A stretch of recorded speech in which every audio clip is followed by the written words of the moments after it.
تو وہ جس طرح کی پریس کانفرنس کرتے ہیں وہ کرتے رہے ہیں، تو یہ اس طرح کا بھی تکلف نہیں کیا کرتی، یہ پریس ریلیز جاری کر دیا کرتے تھے۔ تو یہ جو لوگ ہیں مطلب کہ یہ اکانومی مینیج کر رہے ہیں۔ آپ کو پتہ ہے کہ رضا باقر کا نام بھی آیا تھا فائنانس منسٹر کے لیے، اور وہ صاحب جو ہیں وہ تو 3 ماہ آگے بیٹھے رہے تھے، حفیظ شیخ صاحب۔ یہ وہ دانے ہیں جو ہماری اسٹیبلشمنٹ نے معیشت چلانے کے لیے چنے ہیں، لیکن بدقسمتی یہ ہے یہ تمام کے تمام دانے جو ہیں وہ فلاپ ہو چکے ہیں۔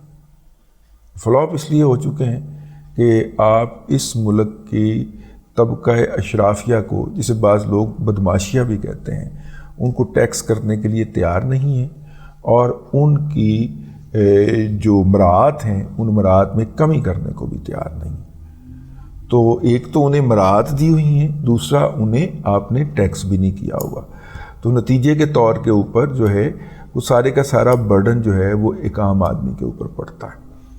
تو خیر نتیجے کے تو اب اس کو کمپنسیٹ کرنے کے لیے، اچھا ویسے میں سوچ رہا تھا ابلاغیات کے اندر کہ یہ جو لوگ کہتے ہیں کہ مارشل لا آ جائے گا یا عمران خان رہا ہونے جا رہا ہے، یہ لوگ جو ہیں یہ بیسیکلی توجہ ہٹاؤ مہم کے اوپر ہوتے ہیں۔ یہ اس کو سپن ڈاکٹرائن کہتے ہیں کہ ایک حکومت کے خلاف آج ہڑتال ہے جی، جماعت اسلامی نے جناب سراج الحق صاحب کی قیادت کے اندر ہڑتال کی کال دی تھی، تو لوگوں نے ہڑتال کر دی ہے، وہ کافی ٹھیک ٹھاک ہڑتال ہے، مؤثر ہڑتال ہے۔ تو جناب وہ اب اس سے توجہ ہٹانے کے لیے کیا کیا جائے؟ اس سے توجہ ہٹانے کے لیے پھر کچھ ایسی سپن ڈاکٹرائن کیا جاتا ہے، ایسی انفارمیشن چھوڑی جاتی ہیں کہ وہ زیر بحث نہ آئے، یہ چیزیں زیر بحث آ جائیں، ٹھیک ہے نا؟ ہاں لیکن اس کے اندر جو ہے وہ ماٹھے ہیں جی، ہماری ISPR بھی ماٹھا ہے اس حوالے سے۔ خیر ہماری وزارت اطلاعات تو کچھ ہے یا نہیں ہے، لیکن PTI کے سامنے اس محاذ کے اوپر کسی کا کوئی نہیں۔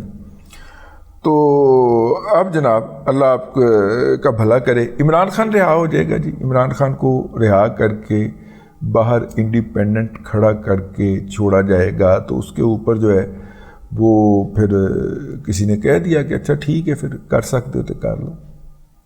اب یہاں پہ وہ آ جائے گا نا، یہاں پہ ادارے جو ہیں وہ اپنی حدود سے باہر نکل کے کھیلنے کی کوشش کرتے ہیں، تو پھر آگے سے دوسرا ادارہ بھئی پھر جس کو بندوق ہوگی وہ تو سب سے زیادہ طاقتور ہوگا نا، پھر بندوق والے آ جاتے ہیں، اچھا پھر کر کے دکھاؤ۔ اب مسئلہ یہ ہے کہ اس وقت 3 طرح کی لڑائی چل رہی ہے۔ ایک تو عدلیہ کی عدلیہ کے ساتھ لڑائی چل رہی ہے۔ فیض حمید صاحب نے جو چن کے اپنے ہم مکتب اور ہم سارے ہم جو ہیں وہ لوگ جو تھے وہ چن کے لائے لگائے، ہم مکتب اور ہم مشرب لوگ جو تھے وہ چن کے لگائے اور ان کو پروموٹ کیا، اور پہلے ہائی کورٹ میں لگایا اور پھر ان کو پرماننٹ کروایا ہائی کورٹ میں، پھر وہاں سے ایلیویٹ کروا کے سپریم کورٹ لائے، اور ان کا یہ جو ساری پلاننگ تھی اس پلاننگ کو ان لوگوں نے آگے بڑھایا جس کو ہم ثاقب کھوسا اور گلزار ٹرائکا کہتے ہیں۔ یہ بنیادی طور پہ بڑی ہی بدبودار ٹرائکا تھی جو ہماری عدالت نے بھگتی۔ اب لندن والا بابا یعنی کہ میاں محمد نواز شریف صاحب کا یہ مطالبہ ہے کہ میرے ساتھ زیادتی کی گئی ہے، یہ عدالتیں اپنی زیادتی کو انڈو کریں۔ میاں نواز شریف صاحب کمال کرتے ہیں، آپ انہیں تاریخ نہیں پڑھی؟ وہ تو بھٹو کی پھانسی کو غلطی ماننے کے لیے تیار نہیں ہے۔ ایک ریفرنس بھیجا تھا 2012 کے اندر جناب آصف علی زرداری نے سپریم کورٹ کو کہ جناب چلیں آپ کے لوگ جو ہیں نسیم حسن شاہ اینڈ کمپنی، انٹرویو اخبارات کے جیو کے انٹرویو میں افتخار احمد صاحب جو ہیں ان کو انٹرویو دیتے ہوئے اس نے کہا کہ جی ہمارے اوپر پریشر تھا، تو پھر جب پریشر ہو تو میرٹ پہ فیصلے تو نہیں نہ ہوتے۔ جب وہ مان گئے ہیں انفرادی سطح کے اوپر، تو آپ بھی ایز این انسٹیٹیوشن اس فیصلے کو روگ ڈیسیژن قرار دے کے تو اس کو کر دیجئے، مطلب کہ بھٹو صاحب کو آپ واپس تو نہیں لا سکتے نا، اس کو کر دیجئے، ٹھیک ہے نا؟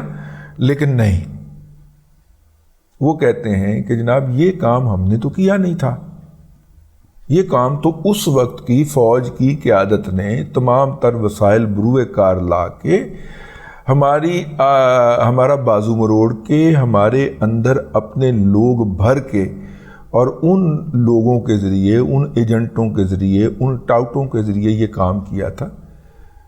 ہم یہ کام جو ہے یہ انڈو کر کے اپنے منہ کے اوپر مزید کالک نہیں ملنا چاہ رہے. اب تو ہمارے پاس یہ سٹانس ہے کہ جناب ہم نے، میرا مطلب ہے کہ لیکن اگر مستقبل کے اندر ہم یہ کام کرنے بیٹھ جاتے ہیں، ٹھیک ہے، تو اس کا مطلب ہے کہ یہ اس بات کا اعتراف ہوگا کہ یس ہم نے پہلے بھی گند کیا تھا اور اب بھی ہم گند کرنے جا رہے ہیں. تو میاں نواز شریف صاحب کا یہ مطالبہ کہ جی مجھے ایگزونریٹ کر کے، مجھے بری کر کے اس بات کا اعتراف کیا جائے عدلیہ کی طرف سے کہ انہوں نے میرے ساتھ زیادتی کی تھی، جبکہ جن سے وہ مطالبہ کر رہے ہیں وہ کہتے ہیں کہ چلیں ماضی کو بھول جائیں، اب واپس آئیں، الیکشن جیتیں، حکومت بنائیں، جو بھی کریں، ہم بھی آپ کو جتوا دیتے ہیں. لیکن یہاں پہ ایک اور بھی پھڈا پڑ جاتا، لیلا بھی ہم نشیں ہو تو محمل نہ کر قبول ہیں. وہ جو ہے وہ والے نواز شریف صاحب کہتے ہیں کہ نہیں، میں نے شکست کھانا مجھے قبول ہے، لیکن میں آپ کے عطا کیے ہوئے یا بھیک میں دیے ہوئے جو الیکشن ہیں ان میں فتح نہیں حاصل کرنا چاہوں گا. لیکن اس محاذ کے اوپر میاں محمد نواز شریف صاحب جو ہیں وہ اسی طرح اکیلے ہیں، اور ساتھ میں ان کی صاحبزادی کے علاوہ کوئی نہیں ہے، جس طرح وہ اس دن اکیلے تھے جس دن وہ اپنی بیٹی کا ہاتھ پکڑ کے یہاں پہ آئے تھے.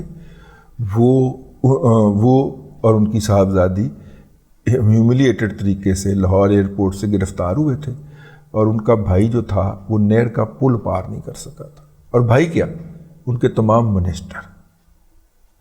منسٹر جو تھے وہ جا کے تو اندر یقین دہانیاں کرواتے تھے کہ جناب نواز شریف کی جگہ پہ ہمیں پرائم منسٹر بنا دیں، پنڈی والوں کو، تو ہم آپ کی زیادہ بوٹ پالش کیا کریں گے.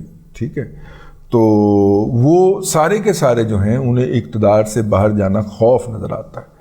نواز شریف کی قید کو انکیش کر کے، نواز شریف کی مزریز کو انکیش کر کے وہ اپنے حلقے جو ہیں ناروال سے لے کے شیخو پورہ تک اور سیالکوٹ سے لے کے اور فیصل آباد تک جیتنا تو چاہتے ہیں. لیکن نواز شریف کی فلسفی کو، جس میں وہ کہتا ہے کہ خدا کا نام ہے، کوئی سسٹم بن دینے دیں، کوئی ریاست کو چل لینے دیں اور سارے ادارے اپنا اپنا کام کریں، اس کو وہ شیئر کرنے کے لیے تیار نہیں ہیں. وہ وزارت کے لیے، چلانے کے لیے بھی پنڈی کی طرف ہی دیکھتے ہیں. ٹھیک ہے، اور انہی کی ہی نظر کرم کے منتظر رہتے ہیں. تو اب اس کے بعد پھر نواز شریف تو کلا رہ گیا نا، تو کلا بندہ کنی کی دیر لڑ سکتا. اور دیکھیں اب یہ ہے جی اب تک کی ساری جو داستان میں نے کہا آپ کی خدمت میں عرض کر دی جائے. آپ اپنا فیڈ بیک دینا چاہیں تو نیچے ضرور دیجیے گا. اب تک کے لیے اتنا ہی. اللہ تبارک و تعالیٰ آپ کو آسانیاں عطا کرے اور آسانیاں خلق خدا میں تقسیم کرنے کی توفیق عطا کرے.